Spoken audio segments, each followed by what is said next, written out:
Welcome, everybody, to another episode of Dirty Habits, and we're looking, as always, at the topics of Catholicism, science, and the paranormal. Today, I'm kind of going at it solo. Justin has some family commitments and extended things he's taking care of, so I'll miss him, but we'll drink a toast to him right here in the beginning with my nice wolf mug that reminds us of Francis's Wolf of Gubbio. I've also taken the opportunity, since Justin's not here, to not wear my habit so that I'm not as hot, and I just wear my nice Franciscan shirt, as you can all see. And so I want to welcome you all. Today we're going to look at one specific event, a fairly contemporary one, and the most well-documented sort of paranormal event in modern history, at least. And we're going to go over the story that happens, but as I go through the story, I also want to kind of drop some of theological and doctrinal understanding of the church when it comes to things like exorcisms and demons and such. So let's dive right into it. As I mentioned, one of the most well-documented paranormal cases and events in history is that of the Ammons Haunting Case. As we go through, as I mentioned, we're going to explain what allegedly occurred there. And as we go through, we're going to reflect upon certain Catholic teachings, doctrines, etc., about those events as we look at it. Now, the basic background is in November of 2011, the Ammons family, which consisted of 5 people, Latoya Ammons, the mother, her mother, Rosa Campbell, and then Latoya's 3 children, who are not named because they were all minors at the time of the event: a 12-year-old daughter, a 9-year-old son, and a 7-year-old son. So in November of 2011, they moved into 3860 Caroline Street in Gary, Indiana, and it wasn't very long, less than half a week or so, before strange events began to occur. So let's kind of just go in chronological order, in as much as I was able to look at it from the various documents, the things online, the research, the interviews, etc., and kind of see what occurred at this. Now, the first thing is they move into the house in late November, and by early December already of 2011, they start to discover a problem. If you know anything about Indiana, it can get pretty cold there. And in December of 2011, the weather had been extremely cold. That being said, though, starting in almost the very first week they lived there, that there was a continuous carpet of living, distended black flies all over their porch and the screen door of the porch.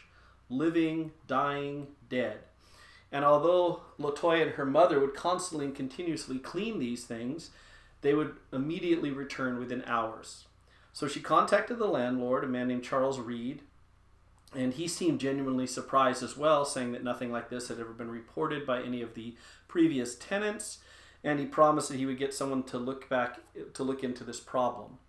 So kind of a strange beginning, but nothing at this point too supernatural seeming or scary, just kind of more irritating at this point. However, a lot of these events happen in fairly quick succession. It was only several days later, though, that things begin to escalate.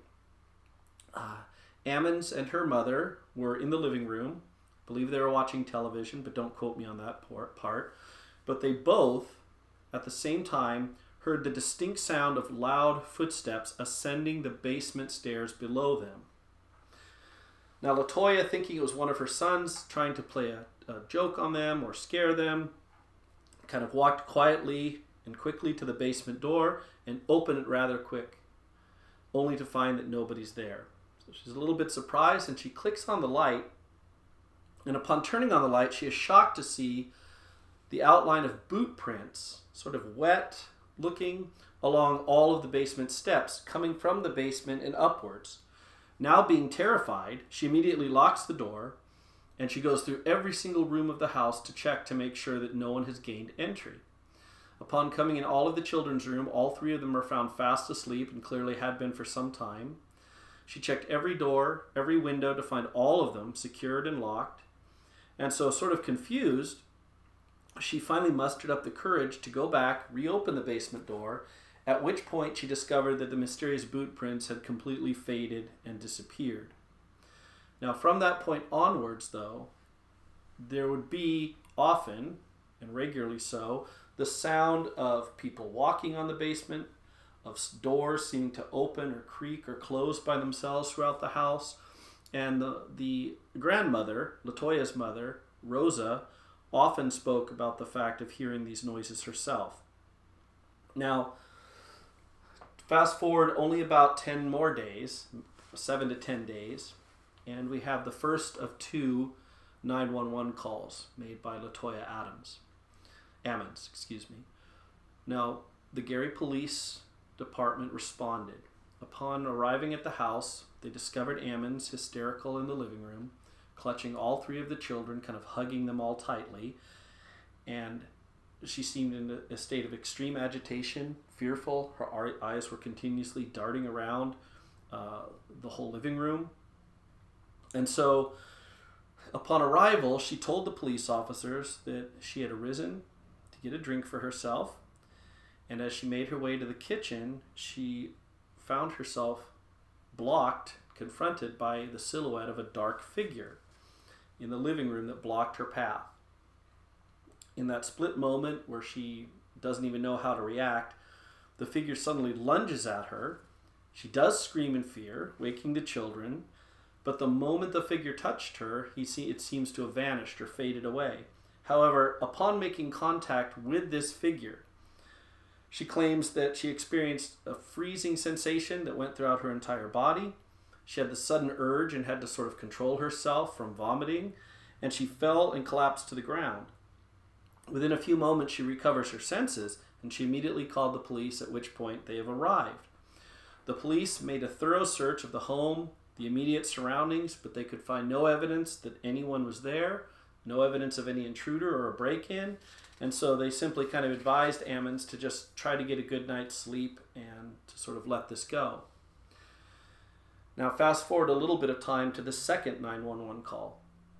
This one occurred on March 10th of 2012. And once again, the police responded to another 911 call and found Ammons in the living room once more, almost the same type of scenario, huddled with the 3 children, tears streaming down her face.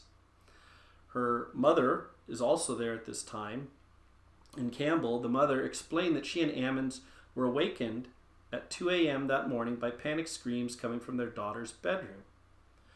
Rushing to the room, they discovered that the 12-year-old was asleep but levitating several feet above the bed. Upon waking and seeing this, several friends had been spending the night with the daughter, and the 2 brothers were there. And upon seeing this, they had started screaming, becoming distressed over what they had seen. After repeated attempts to wake up the floating girl, they could not do so.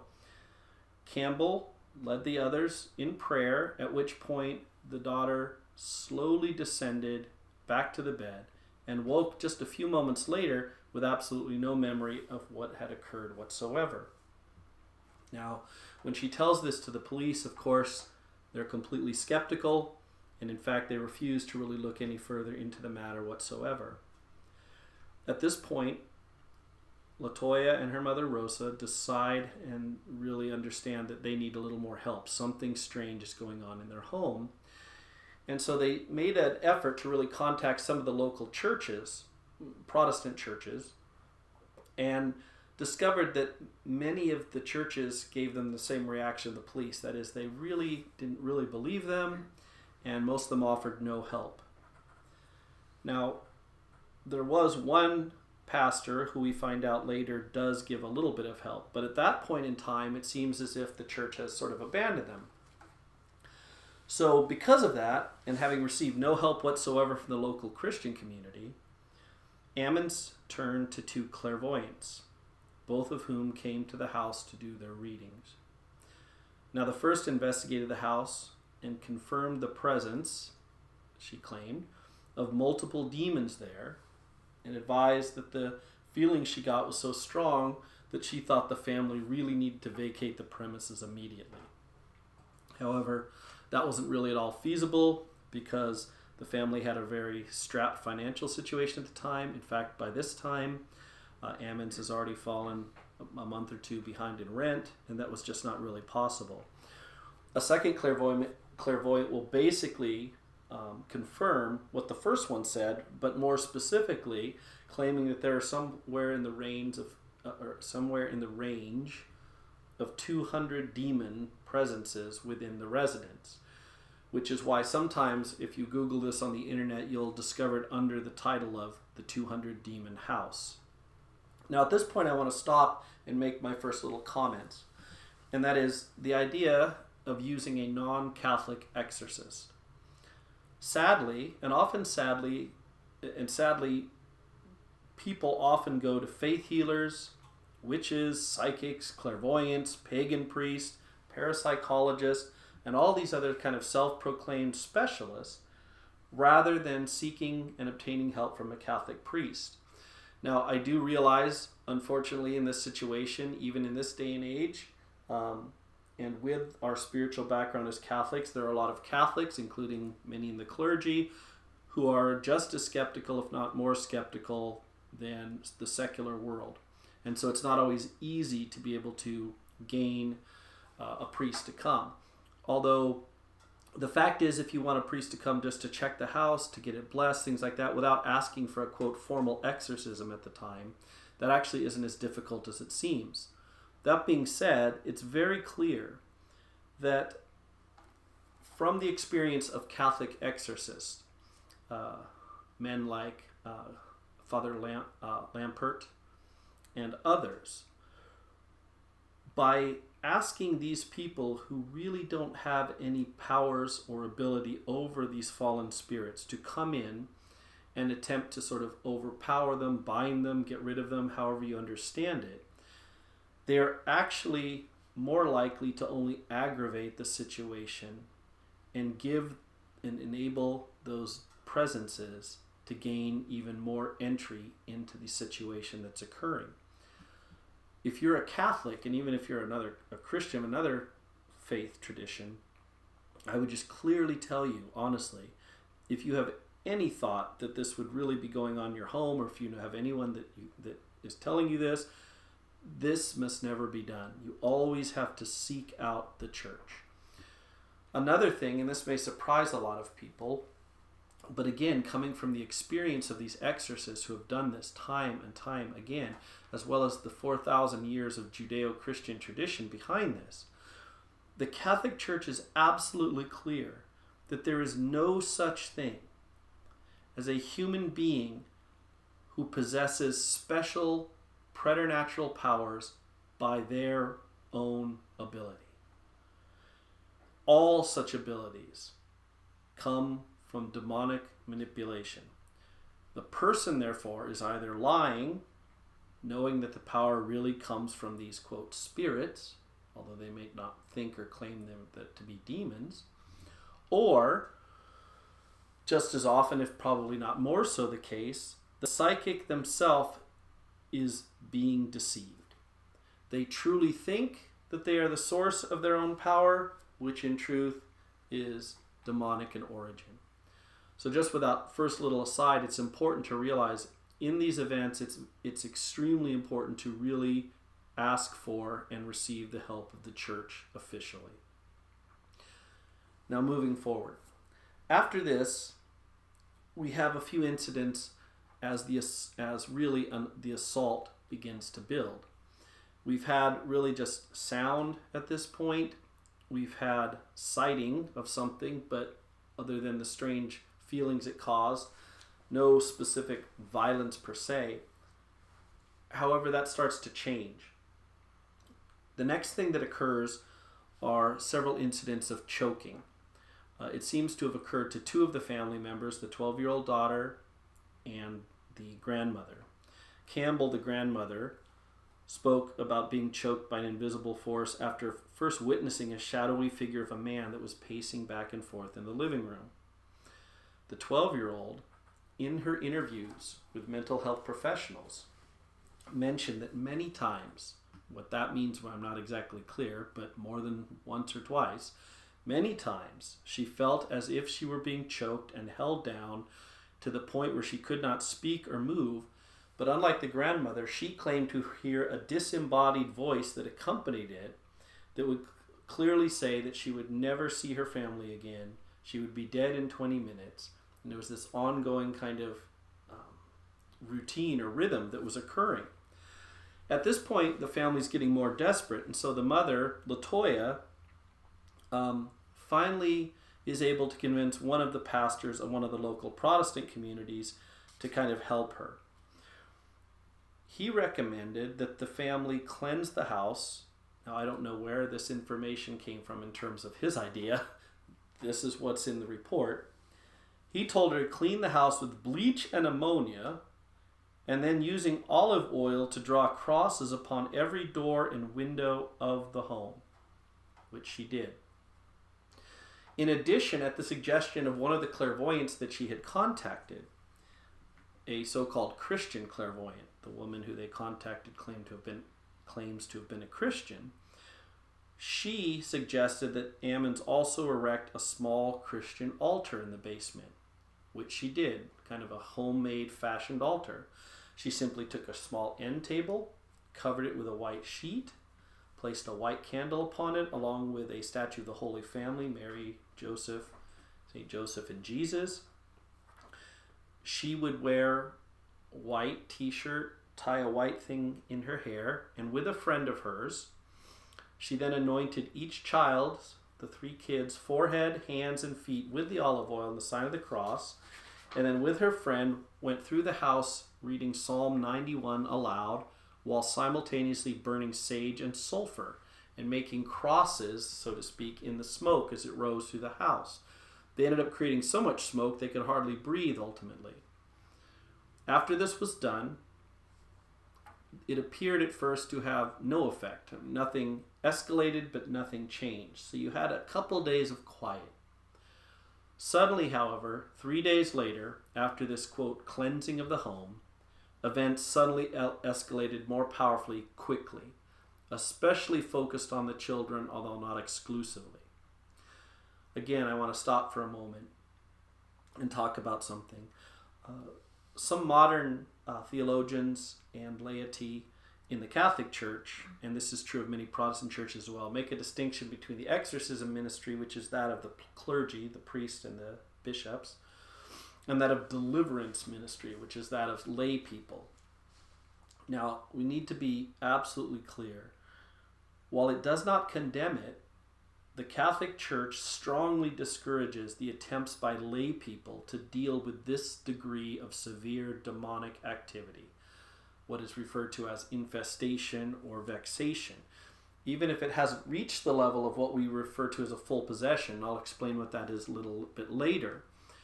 Nevertheless, through some form of binding or deliverance, it's very dangerous because of the inability of the laity that simply by their baptism to engage in these deeper, more serious levels of demonic activity. In addition, it is absolutely forbidden for any reason whatsoever for any lay person, any deacon, or any religious who is not a priest to attempt to even use the rite of exorcism. Even priests who have not been expressly permitted to do so by their bishop may not use the rite of exorcism, but may only use these smaller rites that are referred to as minor exorcisms.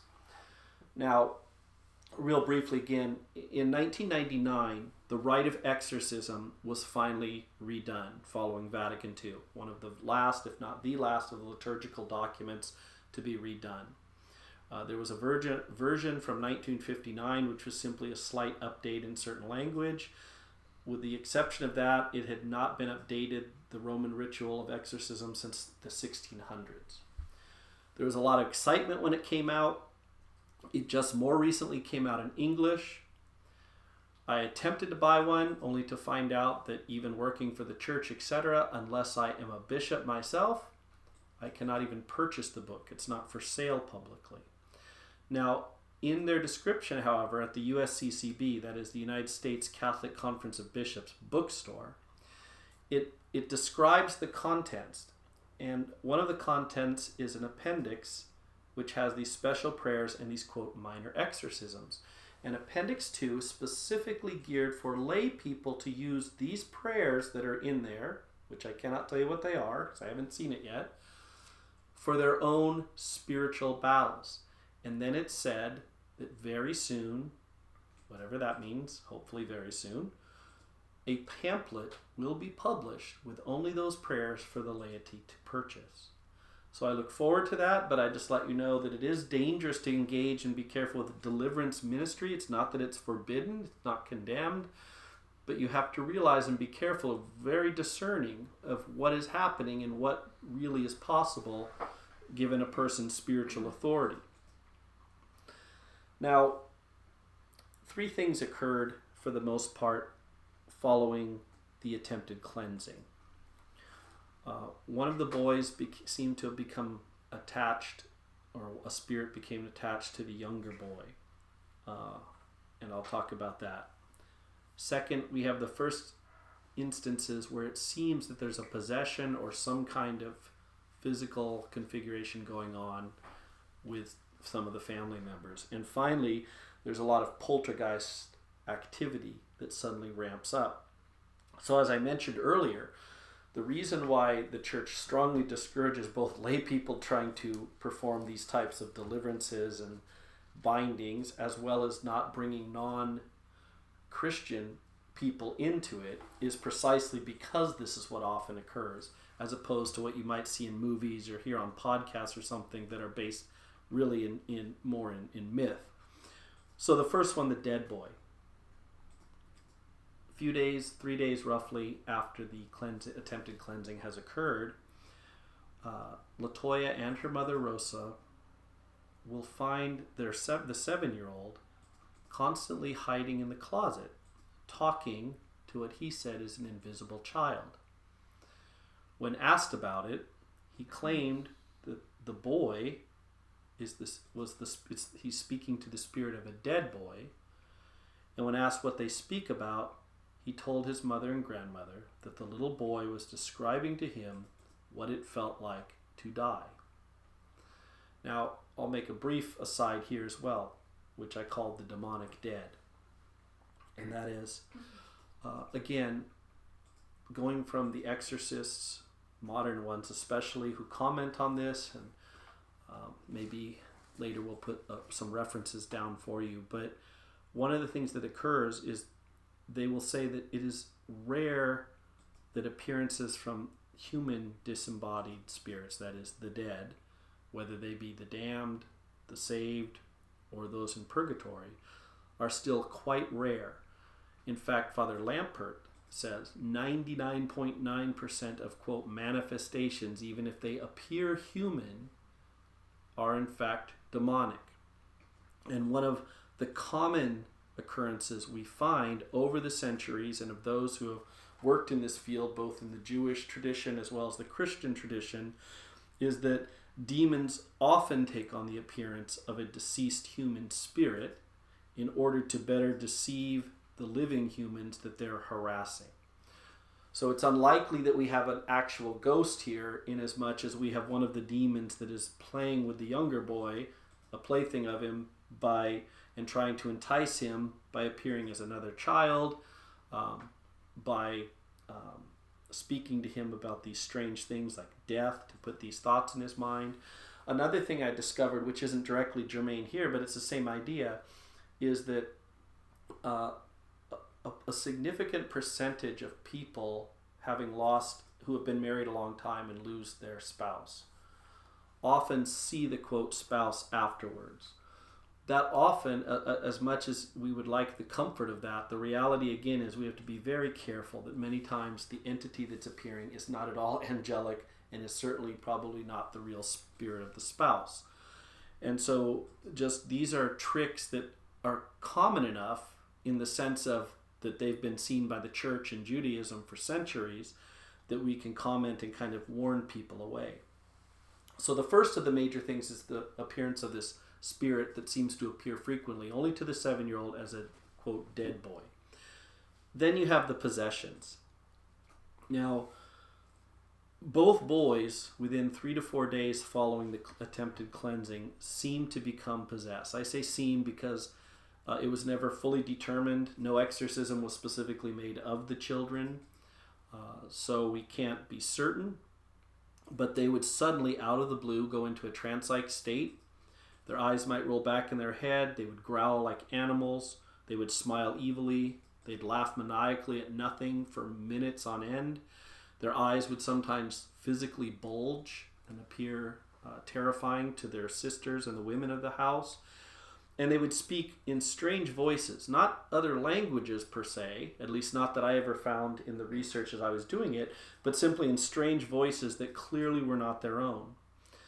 Now, the mother, Latoya Ammons, said that she felt that she was being, if not possessed, at least was experiencing some kind of physical or spiritual demonic assault.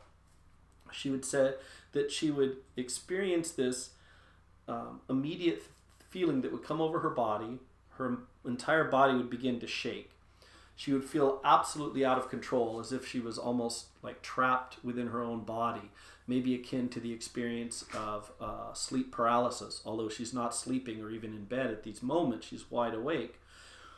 They would never last very long. She would continuously pray and pray to God. She was a believer. She's a believer. She's a Christian. And afterwards, she said they always left her feeling weak, lightheaded, and warm. Now, there are 8 main signs that are, quote, these are signs to show that a person may be possessed. Originally, they came in the 1600s in the form of the Roman ritual in its rite of exorcism. They've since been expanded on to kind of incorporate these 8. Not that these can be the only 8, but these are by far the most common. And usually a person has multiple ones. It's rare that you'd only find 1 or 2 in a given person in a true possession. What are they? Number 1, extreme bodily contortions.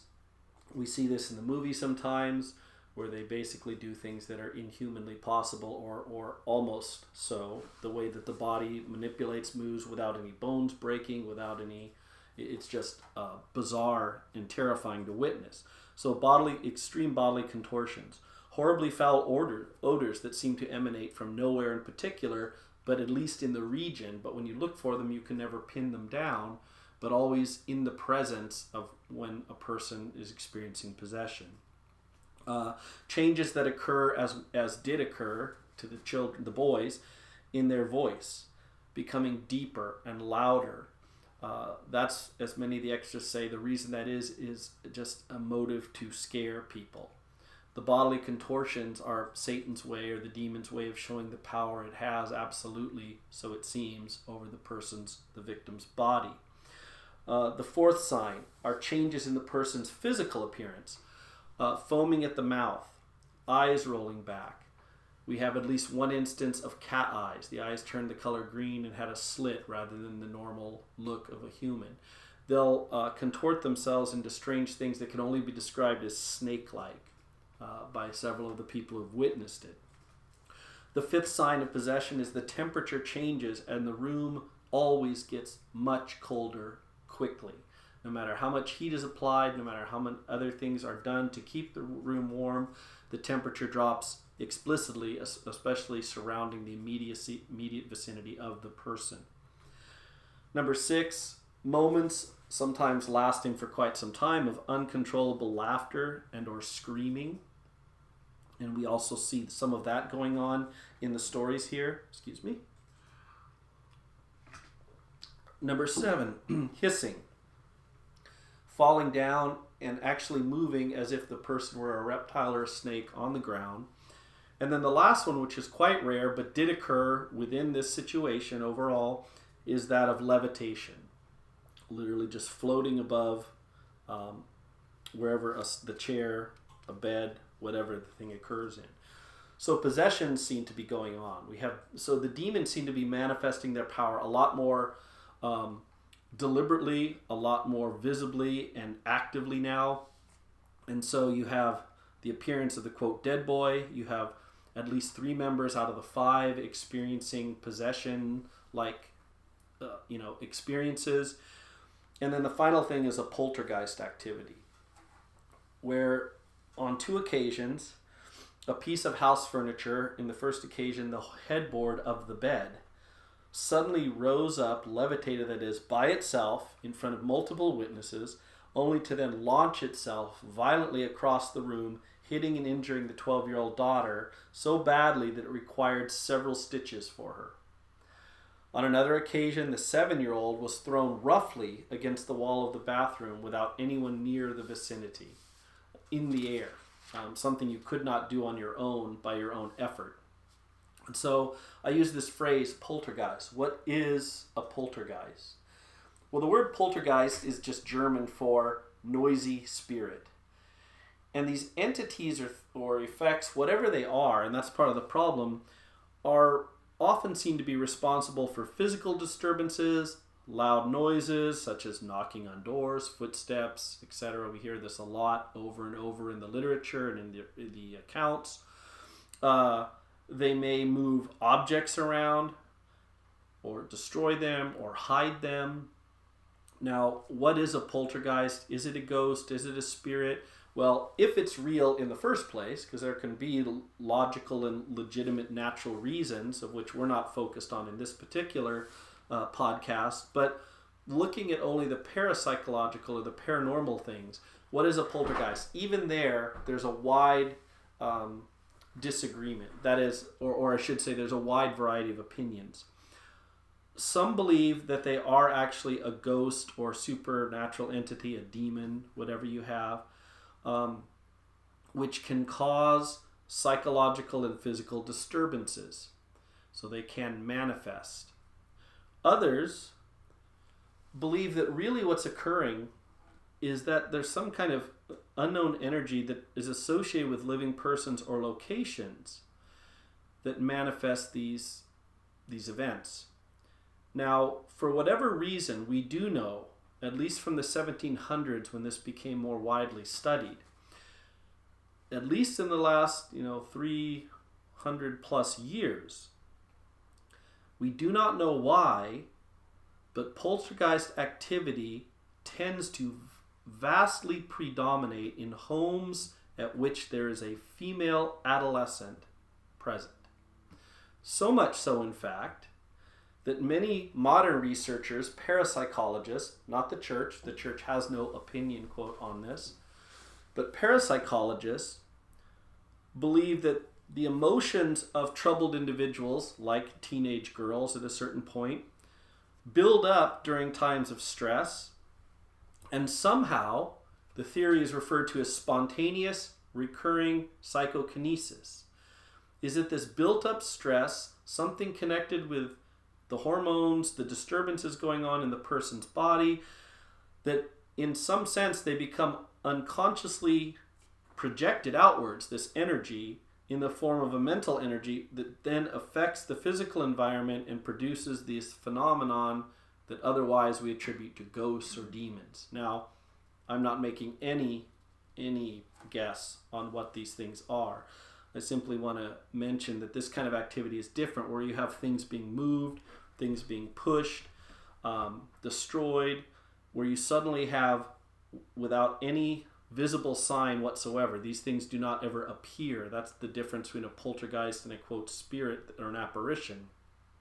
There's never anything ever seen of them that they appear as, and yet they move objects, they can cause simple things. And in the most extreme cases, some people have reported the experiences of being bitten, pinched, hit, tripped, or pushed by these entities. Now, the poltergeist activity tends to start small, minor little incidents. Your keys are missing. You look 100 times. The 101st time you come back to the exact same spot you've searched over and over and over again, and there they are. You could not have possibly missed them. But as time goes on and progresses, they become more and more dangerous and begin to escalate. At this moment, I'm just going to take not a break, but I want to Quinn is here filming, and I didn't know if, and coughing. Holding that in. But I didn't know if she had any comment or any statements of any of the things we've been discussing so far today. I saw your face sometimes go when I talk about things, so I'm just wondering. Well, I was, what's the point? Like, not that I think they need a point, but there's an object, right? Like that whole idea Satan just hates God so much that he wants to pull everyone down with him, like this absence of love. So what's the point of these happenings? Because it either, makes you more of a believer in the supernatural. So why do that? Yeah. I guess there's generic answers. In this particular case, there's a lot of things that are unanswered. As we go on, I'm going to mention the ways in which, normally speaking, these events or these entities tend to enter into someone's life. Now, from what I can tell, given the stories I've read online, the articles, etc., I really wish I had access to the 800-page file on this by the Child Protective Services that was done. But they don't seem to fit any of the categories of how people draw them in, at least from anything that I've seen. So in that case, why?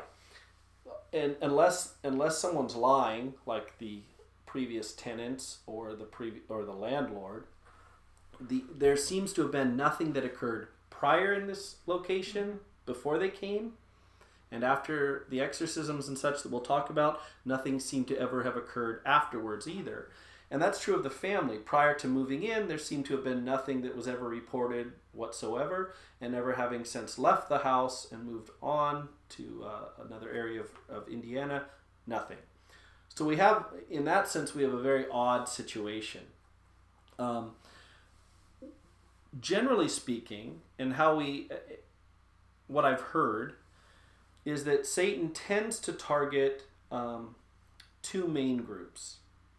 And then, not that anyone's outside of his purview, but two main groups. Or I should say three. He targets those who in some way make some kind of connection with this demonic world. And I'll describe those 8 ways later. However, he then tends to focus on his own on two groups.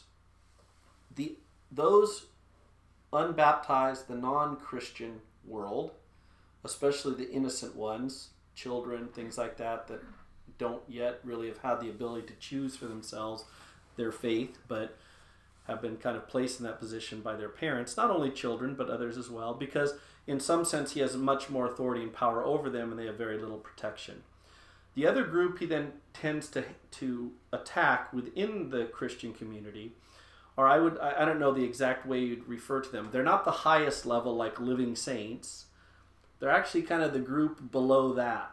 They're not the highest level where, in a large sense, Satan acknowledges that they're probably beyond his ability to tempt or to fall away at this point.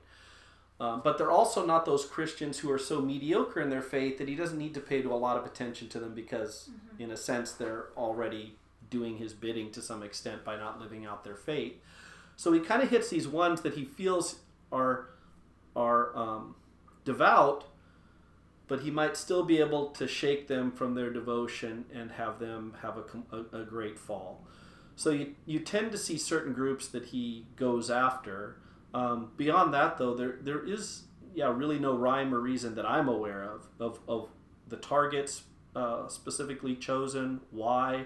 Like I said, this case is very odd in that unless somebody's not withholding something, none of the normal things that would occur seem to follow here. It wasn't like it was a haunted house before. It's not like the family had ever done anything. There's no indication that there was any occult use or abuse going on or any of those kind of things.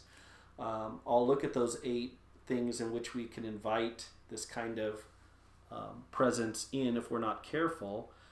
But it is interesting. That's one of the things that I guess is one of the mysteries. In the same reason we could ask, on the other side of the coin, God's involvement in it too. Why does he allow certain people these people seem to have been innocent, and most 3 of them were children, and others who seem more likely candidates because of horrible lifestyles or things like that. Nothing ever happens in this sense. So I don't know. Well, let's go on, because the next event is then what kind of kicks this into the public eye, so to speak. Although this happened between 2011 and 2012, none of the factual information came out to the general public until a few years later in 2014. That being said, the next event will be the thing that catapults the family into sort of the public sphere, at which a lot of evidence will be taken, a lot of witnesses will become part of this story. And that is what I call the doctor's visit. On April 19th, 2012, the family asked their family doctor, Godfrey, and I apologize if I'm mispronouncing this. It's Onyeukwuu, Onyukwu, so Dr. Onyukwu, to come to their home, and they explained to him what was happening. Now, I cannot figure out why most doctors don't make house calls like this. I don't know if it's because it's a small town. I don't know if they personally knew each other outside of it. I have no idea. But for whatever reason, they felt comfortable and invited this doctor there. The doctor himself, though, kind of has conflicting reports in his own notes. On the one hand, he refers to the fact that it seemed like they were all acting delusional and having hallucinations of ghosts. On the other hand, he admits that he felt extremely afraid and scared simply by being present in certain rooms of the house. Hearing this bizarre story, whatever they had hoped to get out of him, I think entirely backfires. He sort of tries to shut down the whole thing, and in doing so, the two boys then seem to slip into one of these possession states. They begin to curse him. They begin to speak in strange demonic voices. They begin to get violent. They didn't actually do anything to him, but they begin to rage, and it looks like there could be some violence happening. All out of the blue, though, in the midst of this, both boys just suddenly pass out, and they can't bring them to. The doctor's office then contacts the police out of concern for the children's safety and what's going on. The doctor later reports 7 or 8 police officers arrive, along with multiple ambulances. These emergency personnel take the two boys to the local Methodist hospital in Gary, Indiana. Upon arriving there shortly after the ambulance arrived, Latoya, the mom, asked to anoint her sons with the olive oil, but she was kind of mocked, actually, she claims, by the hospital staff, who refused to allow her to do so. When the boys woke up sometime later in the hospital, the 9-year-old appeared to act normal and fairly rational as far as the nurse's report goes. But the younger son, almost immediately upon waking, was constantly screaming, thrashing, to the point where it took 5 grown male nurses to hold this little boy down. The medical staff then witnessed several people, and this is in the actual medical report. Quote, "He was lifted and thrown into the wall with no one touching him." The hospital themselves, out of concern, contacted the Department of Children's Services in order to investigate Mrs. Ammon for possible child abuse or neglect. So now we come to maybe the event that really, if you've heard of this case, is probably the one most have heard. Some have heard the Levitation, is this one. And in enters now a person of much record in this, who has copious files and interviews about this, who's written in the official reports. The Department of Children's Services sent an experienced caseworker named Valerie Washington to make her assessment of the two boys.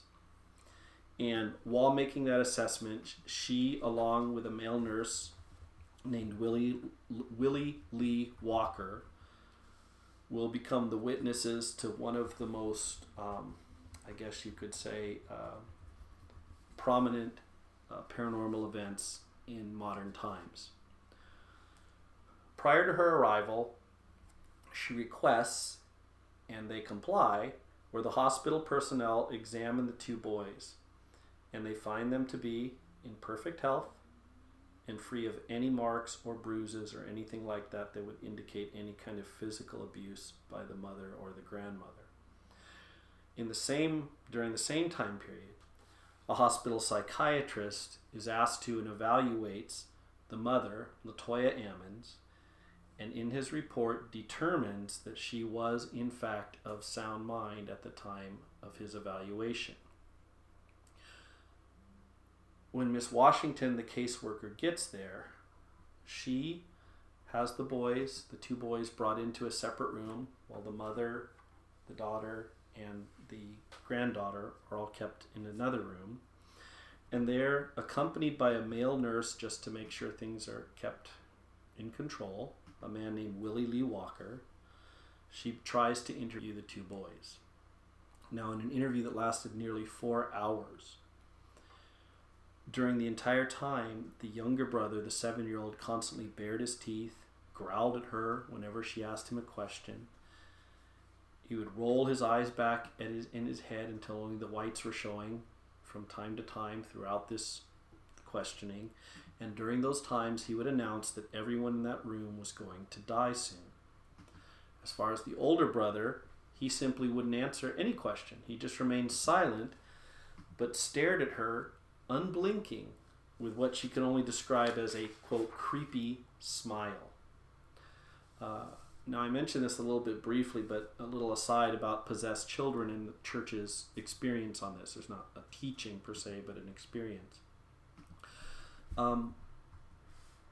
Unbaptized children of non-religions, can be victims of possession. And even in the time of Jesus, we see several moments of children who are possessed by demons that Jesus exorcises. Another thing, as horrific as it is to sound, is one of the 8 ways in which people become open and conduits to these kind of beings is through what's called demonic dedication. See, in the church's understanding, any child under the age of reason, which is defined as the age of 7 in the Catholic Church, meaning the youngest child has barely just reached that, but is now at the age of reason. Something that Latoya and her family would, I'm sure, not have known, because I didn't even know it until doing research, and I've worked for the church for almost 20 years. But until a child reaches the age of reason, they cannot themselves bring or invite demons in. However, an adult, generally a parent or someone else with spiritual authority, can, and we have this in multiple testimonies and accounts of exorcists, they can be dedicated in the same way that parents and godparents stand in for a child in being baptized. So can they also dedicate their children to these entities, a demon, Satan, etc. At which point, from that moment, that child is sort of connected to this entity.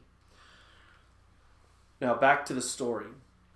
Finally, exasperated after this 4-hour-long interview, just as Miss Washington is about to wrap it up, the younger brother, the 7-year-old, suddenly lunges at his sibling, wraps his hands around his neck, and begins to choke him. Not wanting to cause too much of a scene, instead of having Willie Lee Walker, the male nurse, intervene, she steps outside, asks the grandmother, Rosa Campbell, to come in and assist. Rosa takes the boy, separates him, and holds him, and he begins to headbutt her, the old woman, violently in the chest, to the point where she takes his hands and she begins to pray. Both Miss Washington and Mr. Walker, the male nurse and the caseworker, both testify, or I shouldn't say testify, they both record in the official record of the interview that at that moment the boy then went completely stiff, and then he turned his gaze to fix it upon them with what they called a strange and deadly stare. And then this occurred. We observed, along of course with the grandmother, so this is Washington, the caseworker, Walker, the male nurse, and the grandmother. The boy suddenly began walking backwards till he reached the wall, And then, to the shock of all the adults there present, he continued to walk backwards, straight up the wall, as if he were walking on normal ground, all the way to the top, where he was actually suspended hanging with his feet on the ceiling, before gently dropping down, landing on his feet. Washington admits she and Walker fled the room. Later, outside, they informed the attending doctor, what had happened, but the doctor did not believe them and wanted to see if the boy would be able to walk up the wall again. Walker, the nurse, told the doctor he doubted the boy could repeat the feat because, quote, that kid was not himself when he did that, end quote, recorded in the record. The boy himself remembered nothing about what happened afterwards, just as his sister didn't after her levitation. Not knowing what else to do, Washington had the police take the children into protective custody. At this point, because she's now lost her children, Latoya made repeated attempts from anyone who would listen in order to help her get them back. She contacted anyone, including local religious leaders again, the local police. At this point, one of the people she contacts is Police Captain Charles Austin of the Gary Police Department. Captain Austin was, at the time of this event, a 36-year police veteran. He was initially very skeptical of Ammons' hysterical account of what had transpired, but he decided to begin an investigation, or at least an inquiry anyways, based on the sole fact that, having read the report of the two healthcare workers, the caseworker, Miss Washington, and the male nurse, he was concerned because it was clear from their testimony that these two professionals had been absolutely terrified by something they could only claim was inexplicable, that they had both personally witnessed. Some days later, accompanied by Washington, the social worker, and another police officer, Officer Austin paid a visit to the family home on Caroline Street. Although nothing directly occurred there that could be definitively shown to be paranormal, he and the other two were continuously unnerved by what occurred there. The video recorder, meant to record the rooms and do all the things, had brand new batteries put in it, which were drained within minutes, several times, so they couldn't record almost anything. Also, later, when reviewing the photos that had been taken at the premise, some had been taken with the official police camera for that job, others had been taken by Austin's personal mobile phone. In many of the pictures, shadowy figures could be seen always watching the officers. And the fact that you had two separate cameras taking pictures with the same shadowy figures available on both indicated that this was not simply a problem with the camera. Third, upon listening to the audio that had been recorded, a mysterious voice was continuously heard in the background that had not been heard or present to any of those witnesses at the time of the actual recording. And after leaving the home, Austin declared that many things began to plague him over the next few days with electrical issues. His car, the seats would move forward, backward for no reason whatsoever. His radio would turn off and on. Devices he touched would short out or fail upon his touching them. And so all these strange events.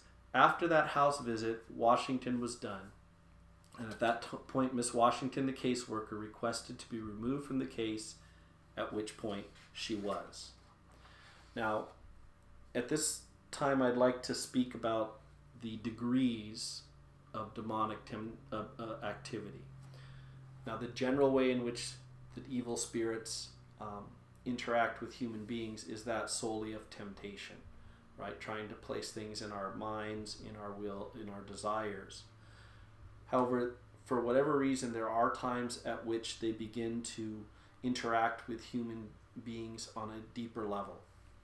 Now, there are three main degrees of activity, but I'm going to be using the 7-tier system of exorcist, now deceased Gabriel Amorth, who was the chief exorcist of Rome, who founded the International Society of Exorcists several years ago, of which many exorcists today, prominent ones today, are members of, and was, at the time of his death, most clearly one of the, if not the most experienced exorcist still around. So I'm going to use his 7. It's pretty much just shades of degree, a little bit more than the normal 3, but here they are. The lowest degree of demonic activity is known as infestation. This is your, quote, classical haunted house type stuff. Hearing footsteps, hearing voices, seeing an apparition for briefly or out of the corner of your eye. Furniture or other objects might move. Odors with no discernible source. These infestations, however, do not ever directly affect people. Instead, they are found in locations, property, i.e. houses. They can be found in objects, a cursed object, a doll, etc. Or, in some circumstances, they can even manifest in an animal. Cats, and I forget, there are 3 that most commonly occurs in. So that's the lowest level. That's infestation. The next step is that of called harassment. This is a series of small external irritations and annoyances called by the demonic spirits that are directly now acting upon the person from without. You'll feel a slight push. You'll feel this. But it's very subtle. So from infestation, now you have a harassment, which is the most subtle form of actual direct interaction upon the person from the demon. The next level is referred to as oppression. And now the activity sets up with physical attacks, sleep disturbances, regular and frequent nightmares, ongoing illnesses that never get better, major depression or anxiety, severe financial or employment problems, relationship troubles. While all these things happen in the normal course of life to all of us, when all of them happen at once or in such rapid succession, that is a possible sign of demonic presence. The next level is called vexation. This is when the afflicted person is literally assaulted physically from without by the demonic powers. Especially in the lives of the saints, you see this. St. John Vianney, who was physically beaten by them. I think we spoke of St. Martin of Tours, who had the experience of it. We know of St. Anthony of the Desert. These are those who literally are beaten by these beings. The next level is referred to as obsession. At that level, the afflicted person has a hard time functioning because they are constantly preoccupied with thoughts of demonic activity commandeering their life. They fight thoughts of suicide, of blasphemy, of evil things are constantly being barraged by them almost unendingly, so that for many of them sleep becomes nearly impossible and often requires the use of medication or drugs to enable a person to go to sleep. Now those 5 stages, those top 5, can all be addressed by a competent, religious, knowledgeable person, lay or clergy.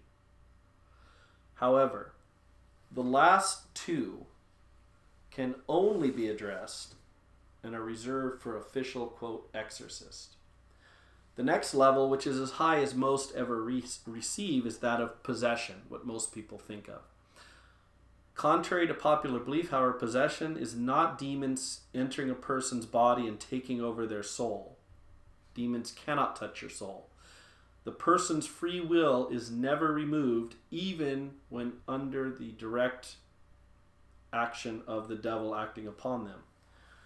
They are only compromised. the person becomes so physically, emotionally, mentally, and spiritually broken down that the spirits are able to seize occasional, not continuous, occasional control over that person's bodily actions. We've already mentioned them to some extent, but Telltale Signs, going back to at least the 1600s, and they haven't changed much, although we've added some. But some of the signs of demonic possession include superhuman strength, speaking in languages that the victim has no way of knowing, especially archaic ones, Latin, Hebrew, Greek, Sumerian.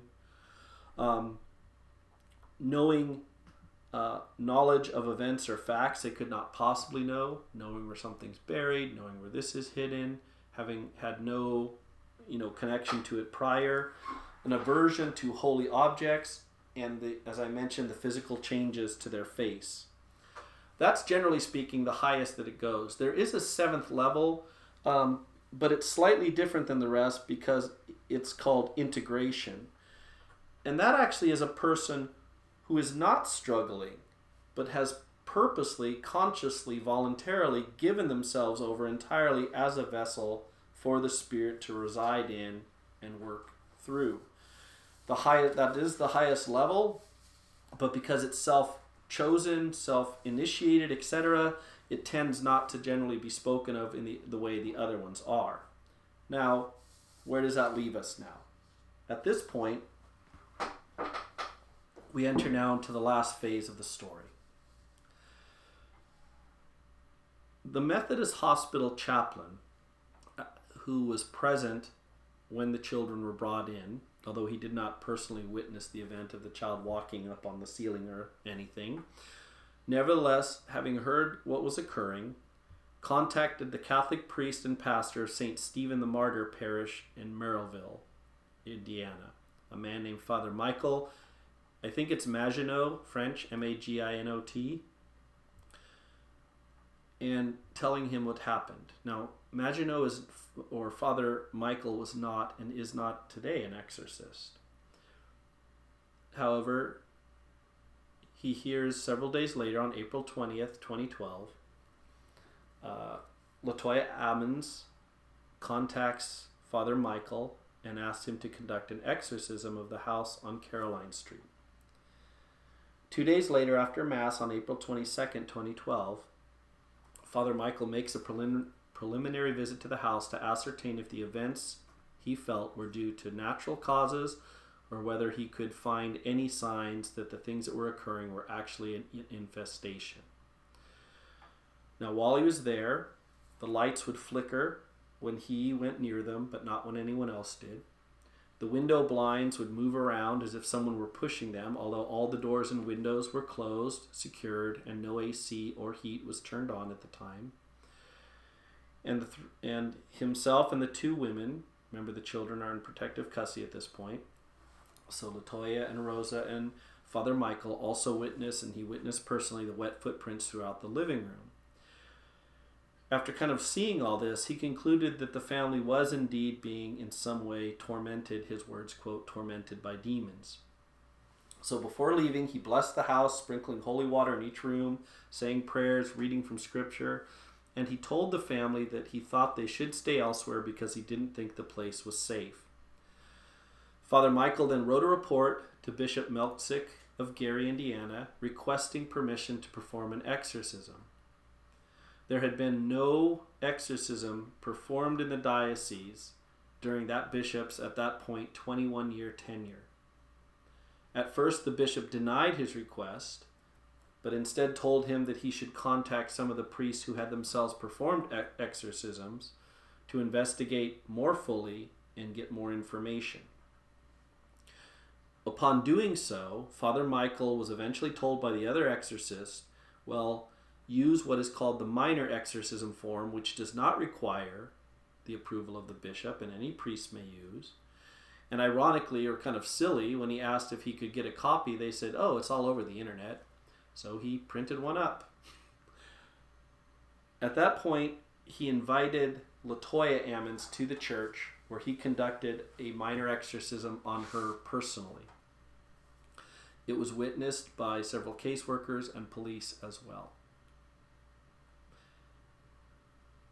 having done so, they determined that the name of the lead demon was Beelzebub, Lord of Flies, as well as some other demons whose names I won't even bother to try to explain right now, who were known in history to be those kind that specifically sought out to harm children.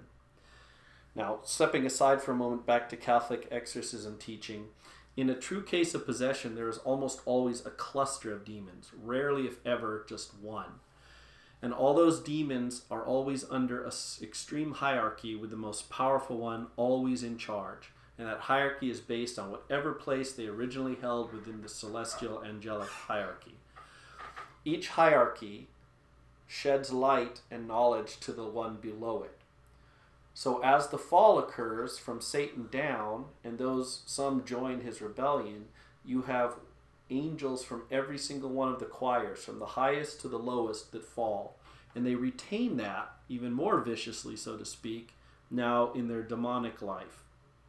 So they discover this name, and it's always the most powerful one is always the last one to go. At this point, having heard of the successful exorcism of Latoya, it seems that she was cleared of any of these issues, these headaches, nightmares, different things she'd been experiencing. The bishop then did give permission for Father Michael to perform a major exorcism on the house, so long as he continued to consult with some known exorcists, which he did. Father Michael conducted a total of 3 separate exorcisms at 2860 Caroline. 1 in Latin and 2 in English. All of which resulted in some kind of paranormal response that occurred. The first one, several police who accompanied him witnessed a strange oil that began dripping from all of the fixtures, the vents, the ceiling fans, the lights, onto the ground. Thinking it perhaps was the mother who had placed oil in things to give this spooky encounter, the police sealed the room and the home for 12 hours after cleaning it all up, replacing all the lights and things, to come back only to have it continue again for hours straight. At the second one, on May 10th, 2012, Mrs. Washington, the social caseworker, had now been replaced by Samantha Illick. Miss Illick also accompanied the priest, and while downstairs she discovered a similar strange fluid that was oozing out of the basement wall. She touched it, described it as being freezing cold to the touch and highly viscous, almost like oil.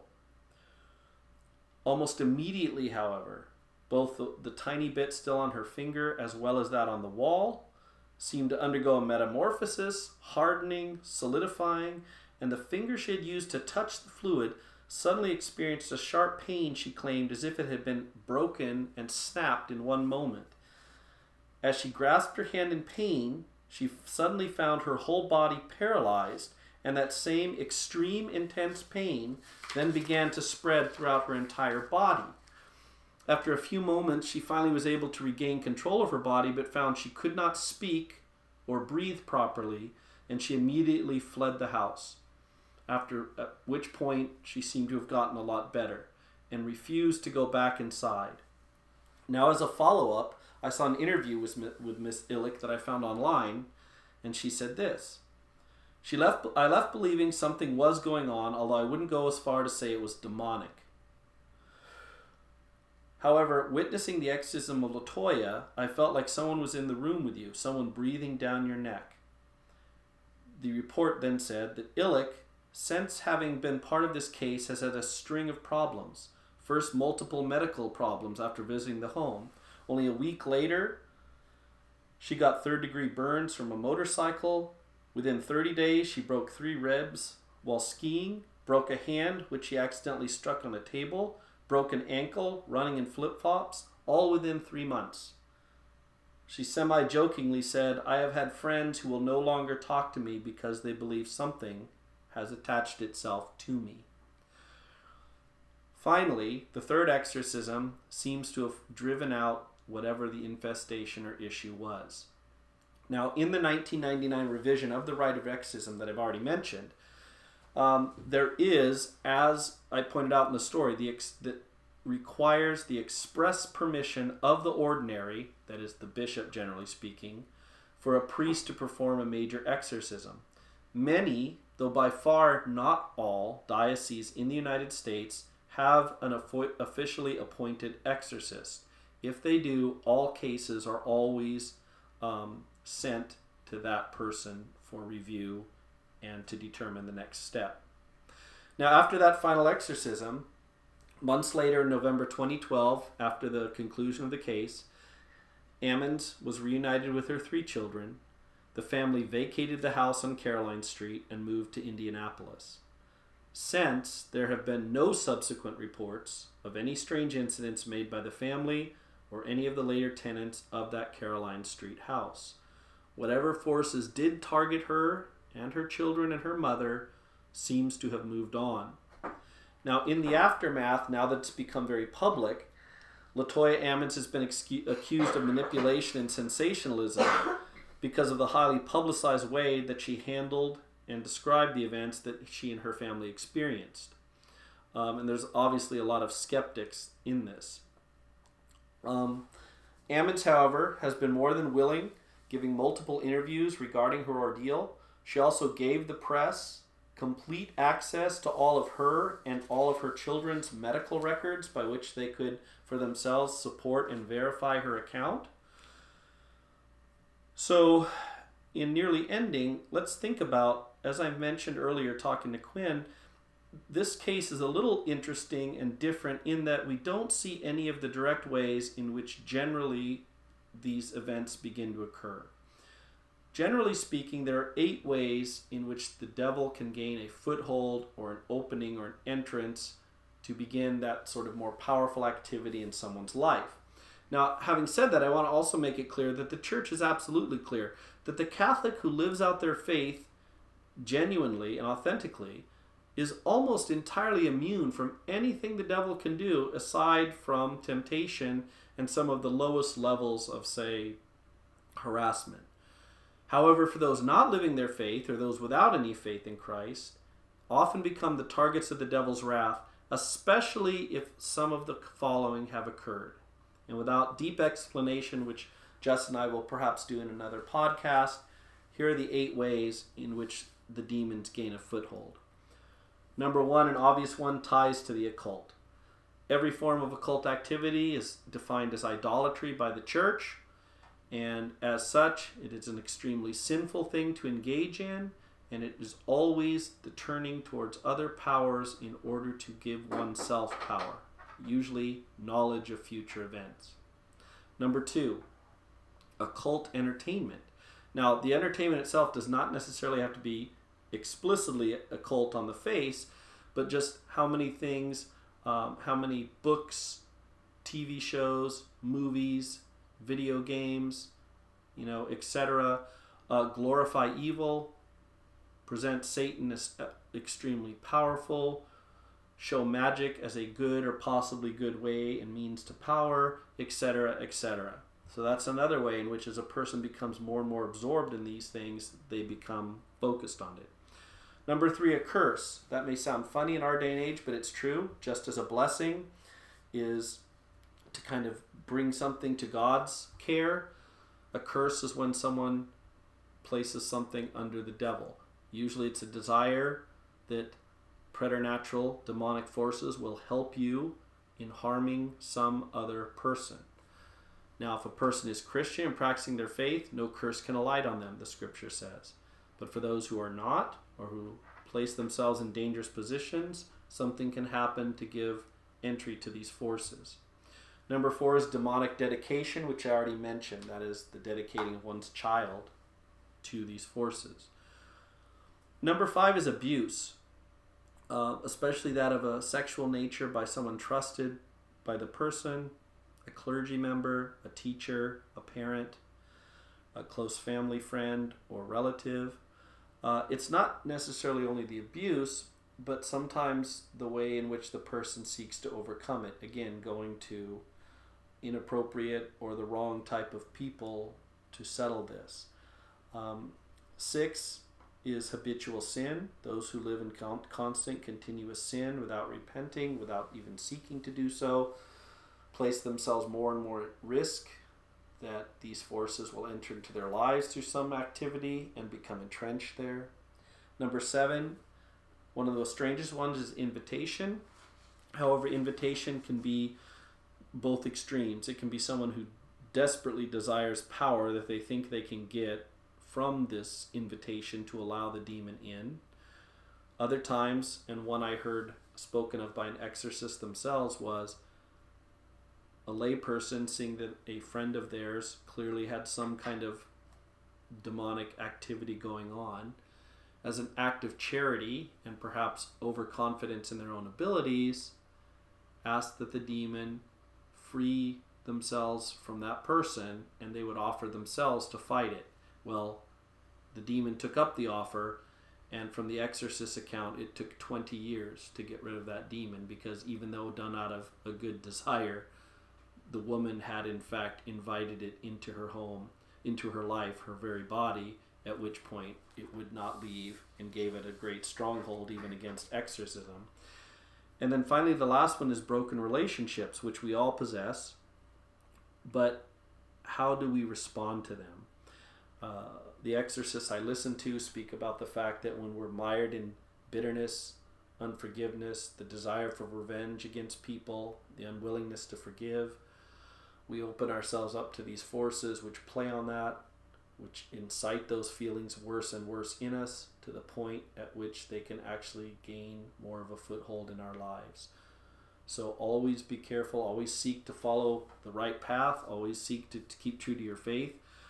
Even an exorcist as great as Gabriel Amorth said quite clearly, as extraordinary as an exorcism seems, the very simple sacrament of reconciliation, confession, is 10 times more powerful than any exorcism, getting rid of all sin and any of that thing if done authentically.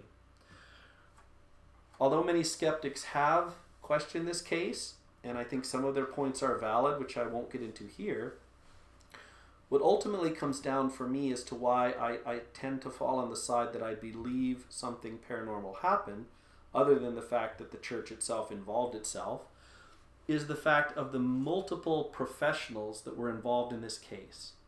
Mrs. Washington, Mr. Walker the nurse, the police officer Austin, Father Maginot, Miss Illick, the accompanying police officers who are part of this, the nurses, the witnesses, all the multiple people who personally witnessed, and those accounts are recorded in official documents,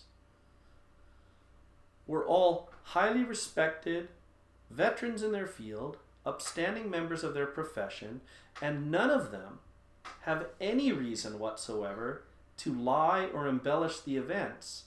They get nothing out of it. If anything, they probably get a little bit of ridicule and pushback from it. And so that's why in the end I tend, just in my own humble opinion, to come out on the side that something here I think truly was occurring that was beyond normal, just strange events.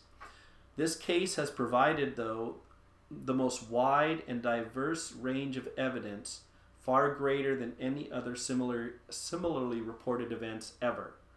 The final document, released by the Department for Children's Services in Indiana, containing the interviews of all the people I've mentioned here, ad nauseum, huge amounts, detailed, is over 800 pages long, and it is an official state government record. Therefore, it is for us evidence of the mysterious threats that do exist on the fringes of what we're willing to believe or accept. Maybe those of us who are people of faith are a little more willing to understand what's happening there. I will close by saying there was a documentary made about this event. It's called Demon House. It was released on March 16th, 2018. I have not seen it myself, but I do plan to watch it after having now done the research for this case and becoming so interested in it. I guess it was one of the multiple ghost hunter type shows, not ghost hunters, but one of those type shows, who wanted to do this. They actually purchased the home at 2860 Caroline Road. They made this documentary at which most, if not all these people I've mentioned are interviewed on the actual documentary itself. So you can see them in person. Miss Washington, Father Michael, the police chief, all these people, or police officer, giving their testimony of what they personally saw. So it's, by many, is said to be one of the best paranormal documentaries ever made in terms of its reliability. After having filmed it, the people who bought it, this group, actually demolished the home. It is not there for anyone to see anymore. But this case is definitely one that, for the amount of people, the amount of events, the number of witnesses, the reliability of the documents, the written documentation that goes into it, it at least makes us really begin to think and question about exactly what is there beyond just what we can see, feel, touch, hear, and smell in the realm where the angels, the demons, and all these things, visible and invisible, exist. So until next time, hopefully we'll be joined by Justin again, my partner in crime. Until then, God bless everybody, and I look forward to talking more to you about Catholicism, science, and the paranormal. See you next time.